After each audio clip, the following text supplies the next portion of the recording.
नमस्कार दोस्तों। जैसे कि हमने लास्ट वीडियो में देखा कि जो कीर्तनकार रहते हैं या जो सो कॉल्ड कथावाचक भी रहते हैं, वो हम जैसे सामान्य लोगों को ये जताते रहते कि हमने बहुत बड़ा पाप कर लिया, हमने शादी कर ली, हमने बच्चे कर लिए, हम सबसे बड़े पापी हैं और हमारा तो इस जन्म में मोक्ष नहीं होगा। ऐसा वो एक हिडन एजेंडा या क्या कहते हैं उसे, ना कहे भी वही हम पे वो माइंड में डाल देते।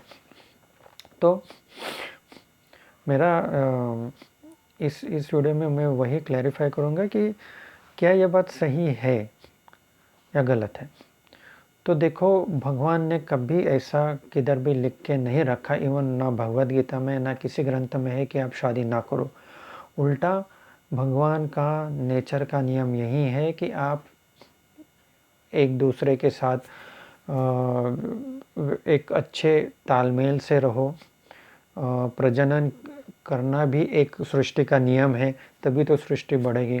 एक दूसरे का अभी छोटे बच्चों को जन्म देना, फिर उनको पालना पोसना बड़ा करना, एक अच्छा कैपेबल सिटीज़न बनाना, फिर वो भी आगे शादी करेंगे, बच्चे होंगे, क्योंकि लोग रहेंगे तो फिर वो सब चीज़ों का ख्याल रख पाएंगे ना। पूरी पृथ्वी को ही हमने अगर निर्मनुष्य कर दिया तो फिर फ़ायदा क्या होगा। और ये क्या भगवान जी ऐसा चाहते हैं कि पृथ्वी निर्मनुष्य हो जाए? अगर वो यही करना था तो फिर उन्होंने पैदा क्यों किया होता? बराबर है।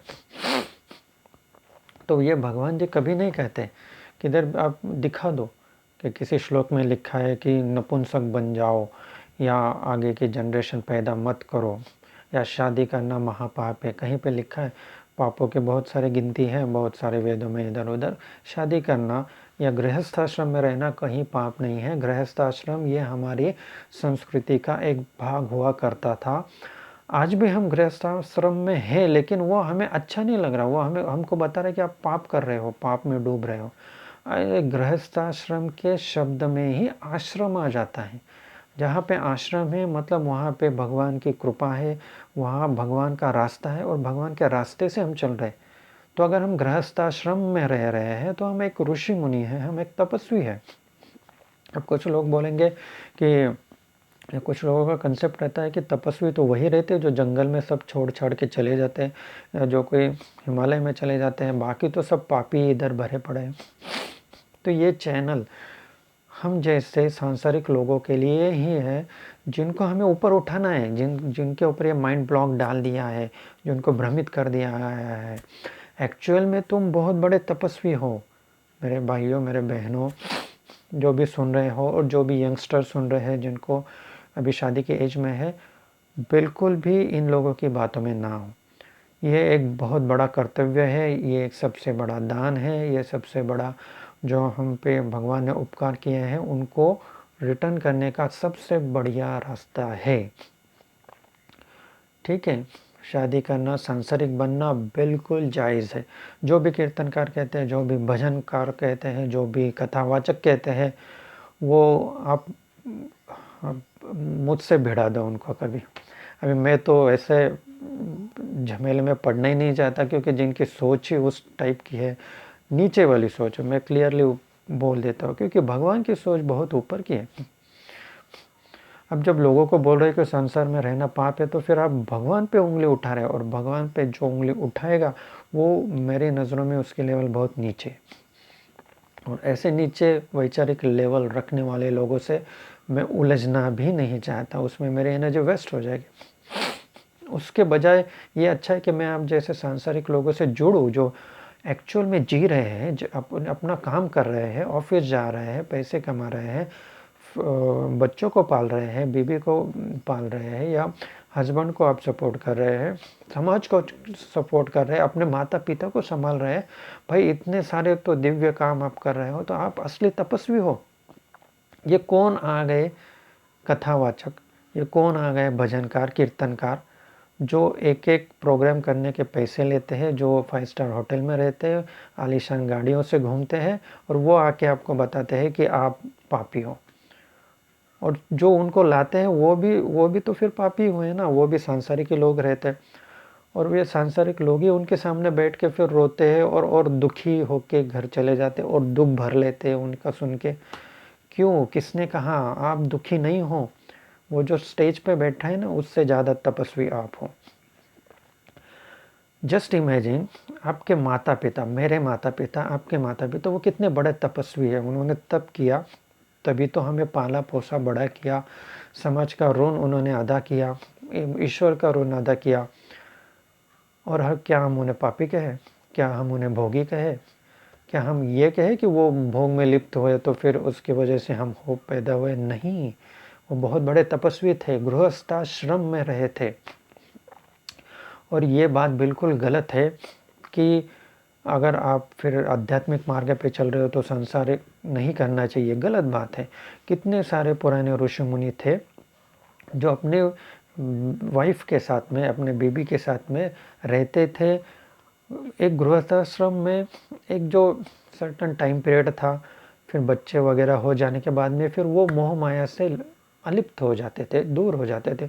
इवन वो लेडी भी, वो जेंट्स भी, फिर वो गुरुजी बन के, गुरु माता बन के आश्रम में रहते थे, बच्चों को पालते थे। जो जेंट्स रहते थे, ऋषि मुनि थे, वो पढ़ाते थे। जो गुरु माता थी, फिर वो उनको खिलाती थी, सुलाती थी, उनका ख्याल रखती थी अपने बच्चों की तरह। तो वो उसमें ईश्वर सेवा करते थे, ये ज्ञान दे के ईश्वर सेवा करते थे। और वो साथ में रहते भी थे, क्योंकि आदमी अकेला नहीं रह सकता, ना औरत अकेली रह सकती है। तो इसीलिए तो भगवान ने जोड़ दिया है ना, ये जोड़ी बनाई है, शिव और शक्ति। ये तो पवित्र संगम है, इसको आप क्या पापी कहेंगे? जो कहते हैं उनकी नज़रों में पाप है, उनकी बुद्धि में पाप है, उनकी लेवल नीचे की है। अब बिल्कुल भी ये माइंड ब्लॉक है, वो हटा दीजिए। आप जो कर रहे हैं बेस्ट कर रहे हैं। आप संसार में हैं, अपने माता पिता को संभाल रहे हैं, अच्छी बात। अगर आप सब छोड़ छाड़ के चले जाएंगे, आपके बूढ़े माता पिता को कौन देखेगा? आपके बीबी को, आपके बच्चों को कौन देखेगा? क्या वो सड़क पे नहीं आ जाएंगे? या आप लेडी है, सब छोड़ छाड़ के चले जाएंगे, आपके हस्बैंड, ये आपका पूरा घर तहस नहस हो जाएगा। नारी ही तो प्राण होता है घर का, और पुरुष भी घर का करता धरता होता है। तो ये अपना जो अच्छा सब सेट हुआ है ना, कुटुंब व्यवस्था जो अच्छे से बनी हुई है, मजबूत 3-4 पहियों पे, ये उन पहियों को डामाडोल करने का काम करते हैं। तो उनकी बातें ज़्यादा सुननी नहीं है, इधर से सुन लो, इधर से छोड़ दो। जो अच्छी बातें बस उनको ले लो। कभी कभार मेरे कान पे भी पड़ जाते हैं ऐसे प्रोग्राम्स, कभी कभार अटेंड भी मैं कर लेता हूँ। अभी तो किया नहीं है मैंने बहुत सालों से, लेकिन टीवी पे भी अभी चलते हैं बहुत सारे प्रोग्राम्स, और टीवी चैनल्स ने वो टाइम सेट करके रखा है। तो मैंने देखा है कि लोग, बूढ़े लोग निराश हो जाते हैं उससे कि हमारा जीवन व्यर्थ हो गया, हमें तो भगवान मिले ही नहीं। अरे भगवान ऐसे नहीं मिलेंगे, ना ही वो प्रकट होके बोलेंगे बोलो वत्स क्या चाहिए तुम्हें, मैं खुश हूँ, मांगो जो मांगना है। ऐसा वाला सिस्टम नहीं रहा।